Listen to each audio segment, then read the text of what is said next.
Se vocês perguntarem para qualquer pessoa que não esteja profundamente inserida em alguma fandom como ela definiria um anime, ela provavelmente responderia: personagens e tramas complexas, grandes lutas e poderes incríveis, fandoms difíceis de lidar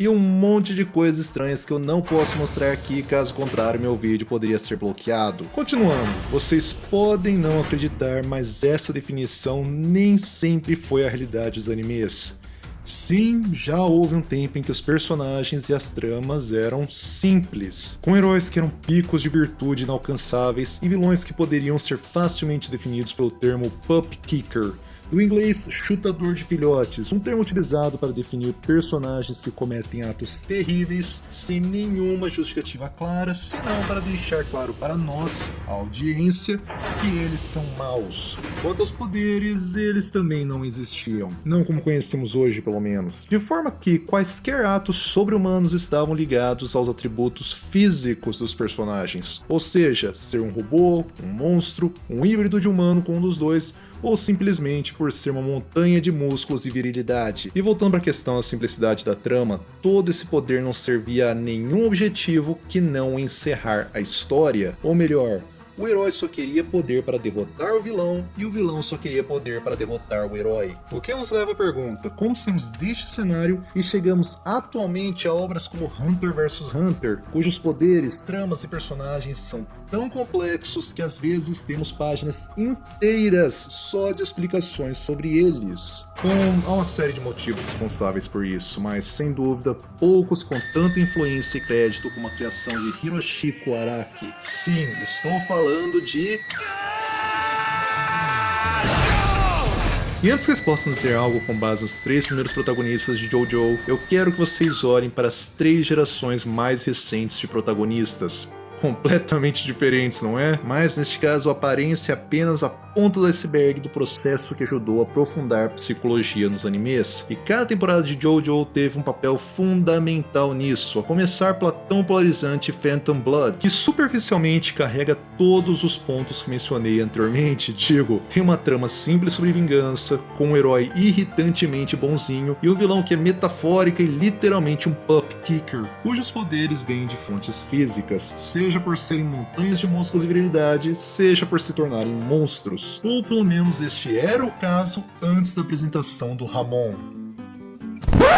Não, o anime não apresentou o primeiro protagonista latino à cultura japonesa, embora mais tarde ele tenha sim contribuído em apresentar outras culturas para o Japão. O que o anime apresentou foi um dos primeiros sistemas de poderes, o qual era simplesmente quebrado e incoerente, parecendo que Araki não tinha a menor ideia do que o Ramon deveria fazer. Mas assim foi o primeiro passo na direção de poderes que não estariam ligados à aparência física dos personagens, ou seja, graças a Ramon, personagens não precisariam ser montanhas de músculos para serem fortes. Mas essa não foi a única contribuição da primeira parte de JoJo. A segunda veio na forma do humor, ou os tão conhecidos memes.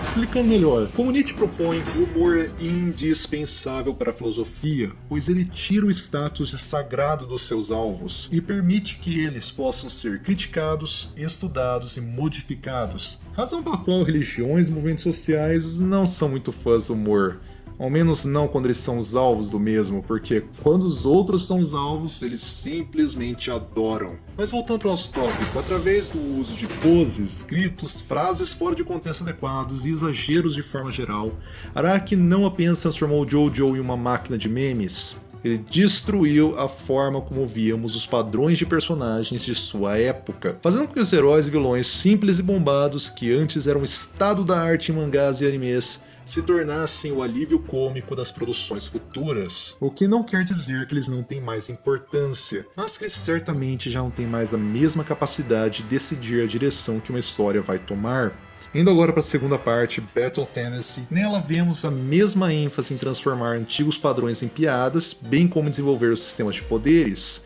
que aliás ajudou Araki a criar e apresentar algo inédito para sua época, uma personagem feminina que fosse mais forte do que os personagens masculinos, sem nem ao menos ter que parecer uma montanha de músculo. Mas não, ela não foi a protagonista da segunda parte. Esse posto ficou para outro ser inédito para sua época, Joseph Joestar, um protagonista que, ao invés de ser um pico de virtude e moralidade como os demais heróis de seu tempo, era essencialmente um trickster, um personagem trapaceiro, tarado, mentiroso, manipulador, brincalhão e bobalhão, cujas vitórias majoritariamente não vinham de sua força, mas sim de suas estratégias que ficavam entre a inteligência e a malandragem. Uma descrição que soa muito mais adequada para um vilão do que para um herói. E essa é a questão. Joseph não é um personagem simples. É um personagem moralmente cinza, rodeado de outros personagens igualmente moralmente questionáveis, que apesar de suas ideias e personalidades são capazes de se desenvolver, amadurecer, demonstrar respeito por aqueles que defendem ideias opostas às suas e mesmo de se sacrificar em nome de algo que julguem maior do que eles. Ou seja, era um personagem complexo em uma época de personagens simples. Mas a jornada de Joseph não se encerraria nessa temporada, se estendendo para Stardust Crusaders e Diamond is Unbreakable, onde veríamos o sistema de Araki finalmente ganhar corpo.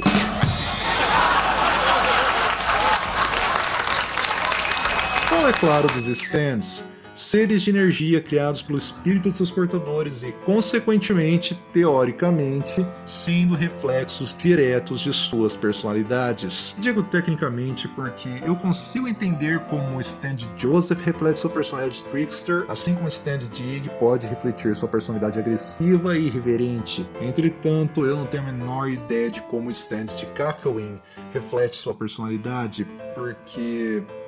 eu não tenho a menor ideia de como definir a personalidade de Kakyoin. Meu ponto é, para uma premissa como essa funcionar, seria necessário que tanto os stands quanto os personagens portadores fossem bem definidos e/ou constantes. E talvez por Stardust Crusaders ter um foco maior na aventura do que nos personagens, ou talvez pela falta de referencial para o desenvolvimento dos stands, visto que eles também seriam novidades desenvolvidas por Araki, definição e constância não foram pontos fortes dessa temporada. Contudo, com os stands Araki criou uma conexão entre personalidade e poderes, possibilitando que os poderes pudessem ter mais fins numa narrativa do que simplesmente encerrar a história. E isso viria a ser melhor trabalhado em Diamond is Unbreakable, onde através de um foco mais orientado para os personagens, Araki criou espaço para que os poderes pudessem ser utilizados para expor e mesmo desenvolver a personalidade dos personagens, algo que mais tarde viria a ser aperfeiçoado em Golden Wind, onde os stands não apenas possibilitariam o desenchamento de seus personagens, mas também a exposição de seu inconsciente e desenvolvimento de seu arco.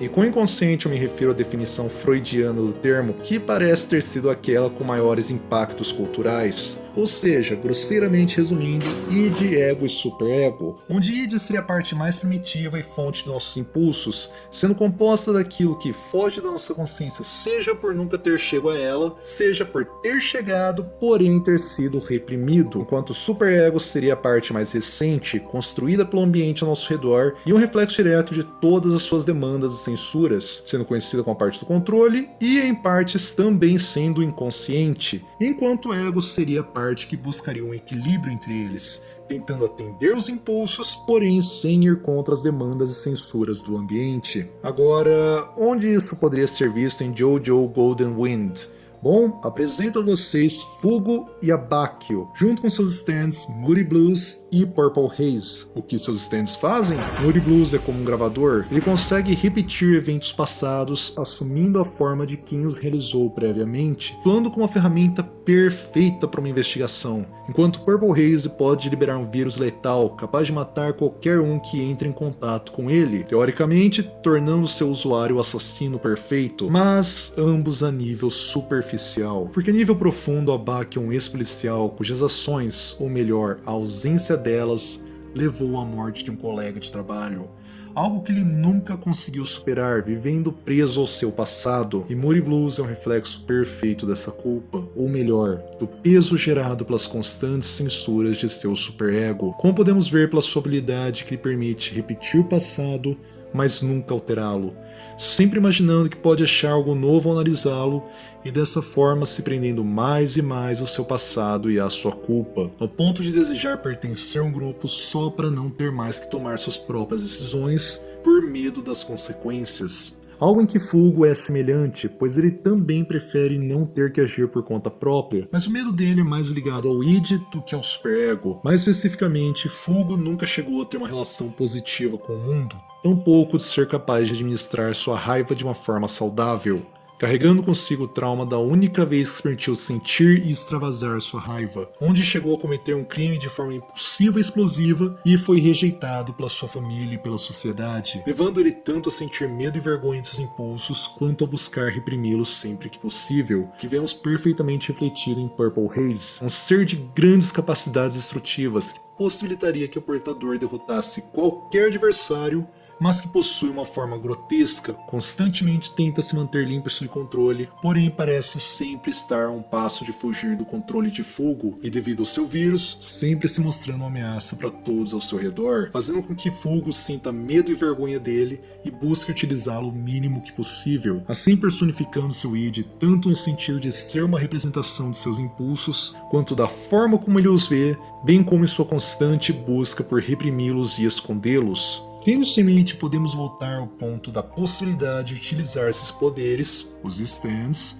para desenvolver o arco de um personagem, visto que a forma de lidar com seus traumas levou Fugo e Abakio a finais bem diferentes, onde por não conseguir superar o medo e a vergonha de seus impulsos, Fugo preferiu não se rebelar junto com o grupo para não correr o risco de se ver em uma situação onde precisaria agir por conta própria e pudesse acabar expondo algo que gostaria de esconder. Enquanto Abakio, pelo vínculo que criou com seu grupo, foi além do que era necessário, agiu por conta própria e se sacrificou pelo futuro do grupo, finalmente se libertando de seu passado, uma forma brilhante de utilizar os poderes para desenvolver personagens e narrativas, bem como lhes dar peso psicológico, algo que hoje pode ser sinônimo de animes e mangás, mas que não era antes de Araki, sua obra-prima. Com isso, encerro meu argumento e o vídeo fica por aqui, porém deixo espaço aos comentários em aberto caso queiram expor suas opiniões, teorias e críticas sobre o tema, e caso queiram mais vídeos envolvendo psicologia e outros animes, filmes ou séries famosas, continuem ligados no canal. Dito isso, até o próximo vídeo.